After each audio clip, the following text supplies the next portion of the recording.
har bitta islohot amalga oshirilayotgan paytda birinchi navbatda xalqning fikri o'rganilishi kerak. Ana shunda islohot ortga qaytmas darajada bo'ladi.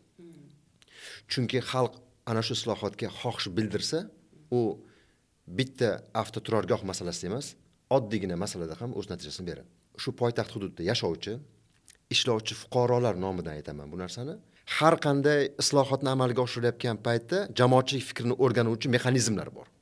Ana shu mexanizmlardan bittasi tan olamizmi, yo'qmi, hamma biladi, bu sotsiologik so'rovnoma. So'rovnoma o'tkazilishi kerak. O'tkazilish yoki ommaviy axborot vositalarida yoki bosma nashrlarda amalga oshirish kerak. Endi qiziq savol topib chiqadi bu yerdan, javob o'zida. Bu bo'yicha ma'lum bir kanallarda shu narsa chiqargan degandan so'ng u qaror chiqib bo'lgan edi. Agarki umuman siyosiy jarayonlar, ijtimoiy jarayonlar bor, aholi qaror va qonunlarni eshitishdan ortda qolganda, bu qonunlar kimgadir xizmat qilishini birinchi indikatori belgisidir.